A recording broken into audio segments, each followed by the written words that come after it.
काय झालं? Is everything okay? Sameer म्हणाला तू अचानक निघाली ऑफिस मधून. यश, मला नाही जमत हे सगळं. मी नाही करू शकणार. म्हणजे आज मी ऑफिस मध्ये होते, काम करत होते आणि मला परीचा फोन आला. परीचा पहिला दिवस होता आज शाळेत. तिला माझ्याशी बोलायचं होतं, तिला मला काहीतरी सांगायचं होतं, पण मी कामात होते. मी तिच्याशी बोलू पण शकले नाही. पण असं तर आधी झालं असेल ना नेहा, की तू कामात असताना तिला काहीतरी बोलायचं असेल आणि तू नाही बोलू शकली. यश, आधी सगळं वेगळं होतं. मी तेव्हा एक एम्प्लॉई होते. मी हाफ डे घेऊन घरी जायचे. पण आता हे पॉसिबल नाहीये. म्हणजे मला खूप जबाबदार आहे. मी नाही करू शकत हे सगळं. यश, मला नाही जमत आहे. नेहा, रिलॅक्स. ओके, सुरुवातीला हे थोडंसं असं ओव्हरवेल्मिंग वाटू शकतं. काम पण आहे, बाकी जबाबदार आहेत. हळूहळू सेटल होतात गोष्टी. होईल सगळं. आणि 7 दिवसाचा प्रश्न आहे. 7 दिवस परीला सांभाळायला आम्ही सगळे आहोत ना. हवं तर बंडू काका आणि काकूंना पण आपण इथे बोलवून घेऊयात. So you will be a little more relaxed. बरोबर बोलतोय सुयश.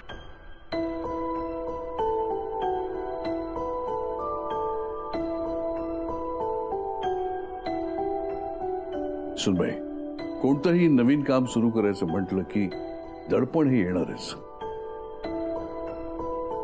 पण हळूहळू जशी कामाची सवय होते तशी वेळही मॅनेज करता येते. यश लहान असताना मी भारताबाहेर माझा बिझनेस वाढवायचा प्रयत्न करत होतो. मला अनेक वेळेला परदेशी जावं लागायचं. त्याला माझी इतकी सवय होती आणि मलाही होती त्याची. एकदा माझं खूप मोठं डील चालू असताना याचा फोन आला आणि मला म्हणाले की मला तुमची खूप आठवण येते, तुम्ही आत्ताच्या आत्ता इथे परत या. पण माझं तिथे राहणं हे अत्यंत आवश्यक होतं. महत्वाचं डील होतं. माझी मनस्थिती द्विधा झाली. मला वाटते ताण आला. मग आजोबा, तुम्ही परत आलात? नाही, मी परत नाही आलो. यशच्या फ्युचरच्या दृष्टीने तसं करणं मला गरजेचं वाटलं होतं. मी ते थांबलो, ते डील कम्प्लीट केलं, डील लॉक केलं आणि मग मी इथे आलो. आणि इथे आल्यानंतर मी यशला समजावलं. त्यावेळी मी काही कठोर निर्णय घेतले, त्याचाच परिणाम म्हणजे आज आपण इथपर्यंत आलो आहोत. आजोबा, मला तुमचं म्हणणं पटतंय, पण ते तुम्ही करू शकला. मी नाही करू शकणार आजोबा. मला खरंच नाही जमत आहे. म्हणजे मी परीला सोडून मी नाही हे सगळं करू शकणार. मला माहिती आहे ही माझी शिक्षा आहे, पण तरी आजोबा. पण ठीक आहे यश, तिच्या म्हणण्याचाही आपण विचार केला पाहिजे. तुला जर खरंच जमत नसेल तर हरकत नाही. पण तरी मला असं वाटतं की सकाळपर्यंत तू विचार कर, शांतपणे विचार कर आणि मग मला सांग. त्याच्यानंतर जो काही तू निर्णय घेशील तो पूर्णतः तुझा असेल आणि त्या निर्णयाचा आम्ही आदर करू.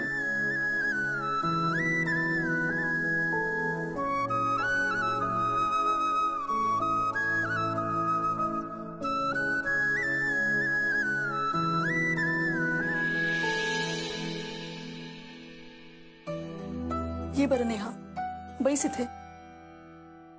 आता मला सांग, तू हे का ठरवत आहेस?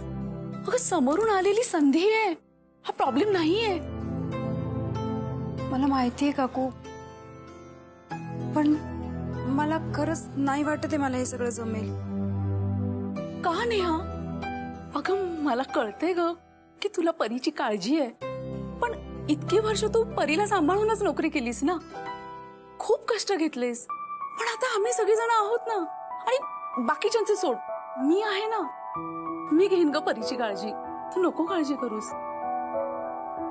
हे बघ नेहा, मी ही चौधरींची सून आहे, पण इतकी वर्ष ना या पॅलेस मध्ये नुसती फिरूनच काढली आहेत मी. कधीच काही करायची संधी मिळाली नाही ग मला. या घरामध्ये ना इतकी वर्ष मी स्वतःचं स्थान शोधत होते, पण तू आणि परी आलात आणि सगळं बदलून गेलं. माझ्यातली मला मी सापडू लागले ग. म्हणून सांगते नेहा, तू ह्या चार भिंतीच्या मध्ये नको अडकून राहूस. तुला माहितीये तुझ्यामध्ये तो स्पार्क आहे आणि म्हणूनच पप्पाने तुला ही संधी दिलीये. नेहाने घेतलेला निर्णय अतिशय योग्य आहे यश. हे बघ, शेवटी ती एक आई आहे आणि आता कुठे नव्याने संसार सुरू केलाय तिने. ह्याचं सगळं अचानक अंगावर पडल्यावर तिला किती टेन्शन आलं असेल याचा विचार तर कर. यश, बिझनेस आपला आहे. हा, आज नाही, अजून 10 वर्षांनी ती जॉईन करू शकते ना. पण सगळ्यात आधी ती आई आहे आणि तिच्या लहान मुलीला गरज आहे तिची. तुझ्या लाडक्या परीला गरज आहे नेहाची. आज ती चौधरी इंडस्ट्रीजच्या सर्वेसर्वाची बायको असली तरी सगळ्यात आधी ती आई आहे. नेहा, अगं आई म्हणून तुझं असलेलं कर्तव्य, तुझ्या जबाबदाऱ्या तू सोड असं नाही म्हणते मी, पण तू तुझं अस्तित्वही गमावू नकोस ग.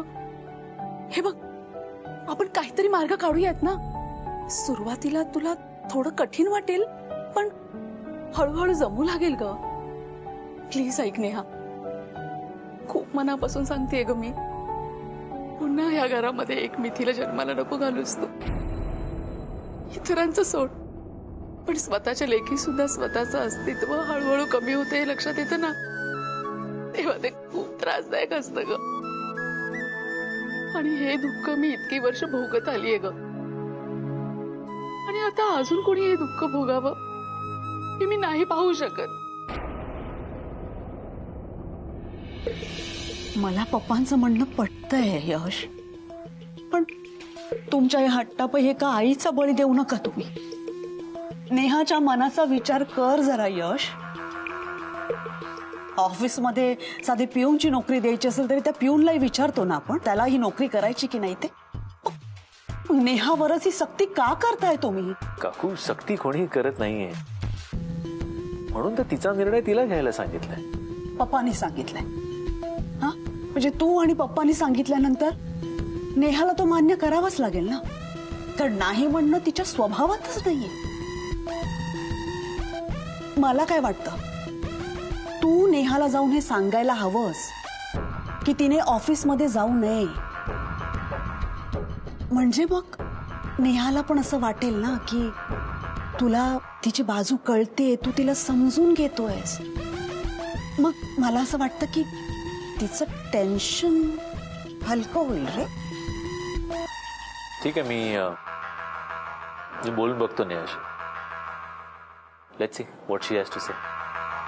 या, गुड. आता काकूशी तुझ्याबद्दलच बोलत होतो. हे बघ नेहा, तुला जर काय सगळं खूप इमोशनली टॅक्सिंग होत असेल तर आपण जाऊ आणि बोलू आजोबांशी. आपण सांगू त्यांना की तुला नाही यायचं ऑफिसला. आणि जर का मला ऑफिसला यायचं असेल तर यायचं असेल तर you are most welcome. It's your office. Are you kidding me? मला तर नेहमी असं वाटतं की तू निदान ट्राय तरी करावं. It's your decision. यशचं हे म्हणणं पटतंय मला. यू आर ॲब्सोल्युटली राईट यश. खरं सांगू का नेहा, मला ना तुझा चेहरा बघवतच नव्हता का. मीच यशला म्हणत होते की तुझ्याशी जाऊन बोलायला, तुला जर काही डिसिजन घेण्यात प्रॉब्लेम येत असेल तर. बट इट्स सो गुड की तू तुझा निर्णय घेतलायस स्वतःहून. आणि पप्पाने एवढा चान्स दिलाय तर तू हा बिझनेस सांभाळायला हवास. Prove yourself. आजोबा म्हणाले हळूहळू सवय होईल, आणि तसंही आजोबा नेहमी म्हणतात की काही ना काही मार्ग काढा. यश, मार्ग काढायला मुळात प्रॉब्लेम काय असेल ते माहिती असलं पाहिजे तर सोल्युशन निघतं, राईट? अगदी बरोबर. मग यश, माझे 2 प्रॉब्लेम्स आहेत. काय? पहिला मुद्दा परी. परी? हो, म्हणजे याआधी, म्हणजे लग्नाआधी मी आणि परीच होतो. आणि तेव्हा सिच्युएशन ही वेगळी होती. मी एक एम्प्लॉय होते यश, पण आता मला हे पूर्ण ऑफिस सांभाळायचंय. एवढी सगळी रिस्पॉन्सिबिलिटी आणि त्यात मी पण काम करायला लागले, तू पण कामावर गेलास, तर मग परीकडे कोण लक्ष ठेवेल? आणि हा पॅलेस पण तिच्यासाठी नवीनच आहे.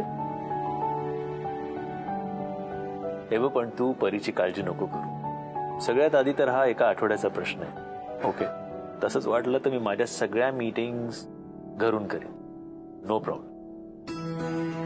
आणि दुसरी गोष्ट म्हणजे एवढी सगळी माणसं आहेत लक्ष ठेवायला, परीकडे बघायला, परीची खेळायला. आणि मी तुला मगाशी म्हणालो, तसंच वाटलं तर आपण काका काकूंना बोलवून घेऊ इकडे. यश, तू बरोबर बोलतोयस. आय थिंक काका काकू इथे येऊन राहूच शकतात. हा, दुसरा काय प्रॉब्लेम आहे? आधी मी एका ऑडिट डिपार्टमेंटमध्ये काम करायचे आणि आता मला पूर्ण ऑफिस, पूर्ण कंपनी सांभाळायची. यात फरक आहे ना यश? I know. यश, खूप इश्यूज आहेत आणि माझ्याकडे तेवढा एक्सपिरियन्स पण नाहीये. मी आहे ना. पण आजोबा म्हणाले तू माझी मदत करायची नाही, म्हणजे अशी त्यांची अट आहे. You're right. पण आजोबा म्हणाले की मी तुझी मदत ऑफिसमध्ये करायची नाही ना. घरी मी तुला सांगू शकतो.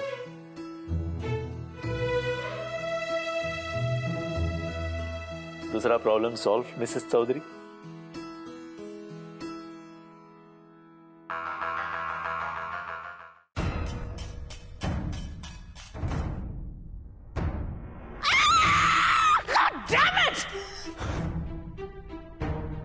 काय झालं काकू?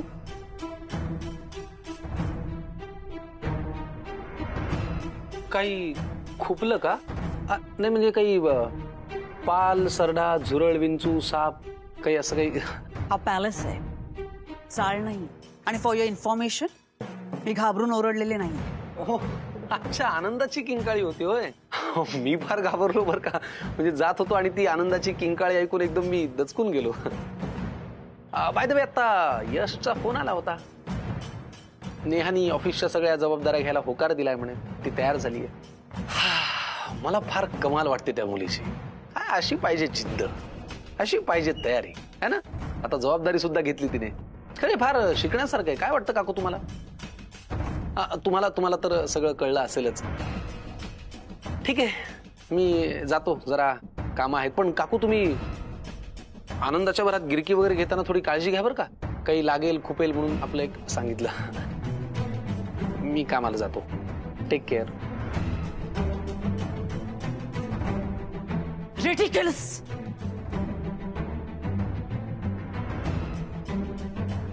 या लोकांना तुझ्या या निर्णयाचं कौतुक वाटतंय ना नेहा? तू बघच, याच लोकांना त्यांच्या निर्णयाचा पश्चाताप होतो की नाही ते.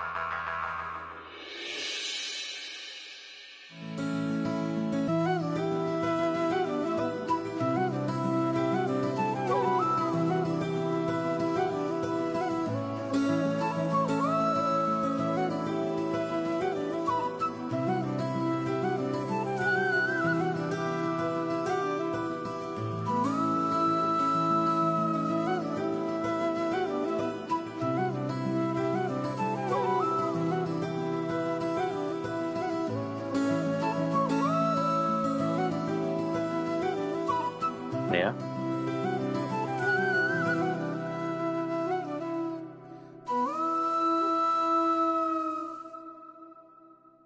तू पड, हवं तर थोडा वेळ ना. नाही, तू सांगितलेलं आठवायचा प्रयत्न करत होते.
Good morning.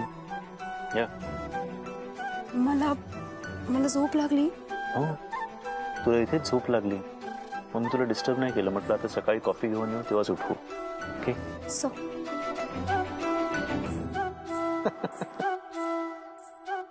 तू कशाला जागतोय माझ्यासाठी? खूप काम आहे मला.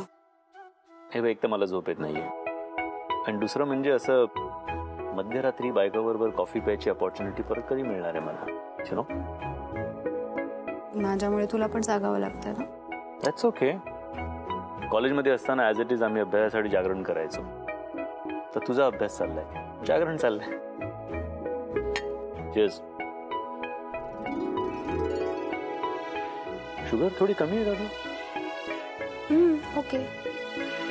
माझी तुला शुगर थोडी कमी वाटते मला. ओके.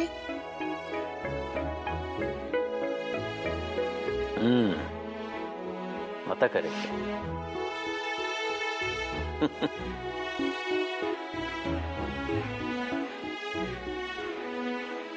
थँक्यू.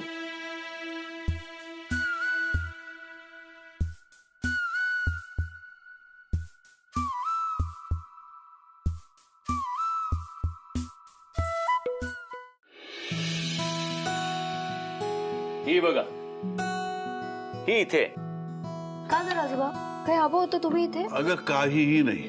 अगं तुझं कौतुक करायला आलोय. अत्यंत योग्य निर्णय घेतलायस तू. आजपासून कामाला सुरुवात करतेस ना? हो आजोबा. तर मग पण तू इथे काय करतेस नेहा? तू पटापट नाश्ता कर आणि ऑफिसला जा. एकतर रात्री किती लेट पर्यंत काम करत बसली होतीस तू. सगळं समजून घ्यायचा प्रयत्न करतोयस आणि आता इथे काय करतेस? तू नाश्ता कर आणि जा ऑफिसला जा, तुला उशीर होईल. अरे पण बाकी सगळ्यांच्या नाश्त्याचं नाही बघायचं का? स्टाफ आहे ना ते सगळं बघायला, ते करतील मॅनेज. आणि तसंच वाटलं तर मिथिला काकू आहे, सिन्मी काकू आहे, त्या बघतील. हे बघ यश, मी जर असेच गेले ना तर माझं ऑफिसमध्ये मन नाही लागणार. मला सवय नाहीये तशी. ही अगदी चांगली सवय आहे तुझी. अगं अन्नपूर्ण आहेस तू. अन्नपूर्णा काय अन्नपूर्णा? एक तर तुम्ही तिला शिक्षा दिली आहे, एक आठवडा जाऊन कंपनी सांभाळ म्हणे. अरे तू नाश्ता कर आणि पटापट जा. तू जर काय नाही केलंस तर आम्ही काय उपाशी राहणार नाही आहोत. स्टाफ आहे ते सगळं मॅनेज करतील. Okay.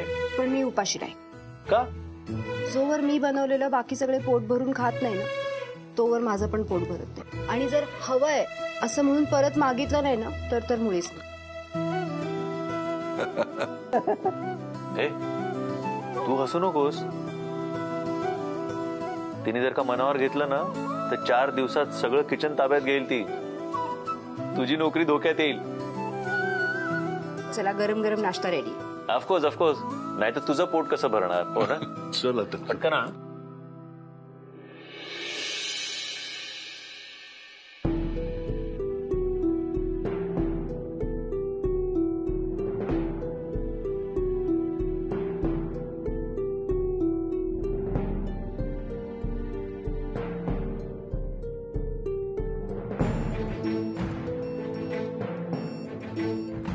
Sorry sorry madam, sorry. तुम्हाला लागलं नाही ना? नाही नाही मॅडम.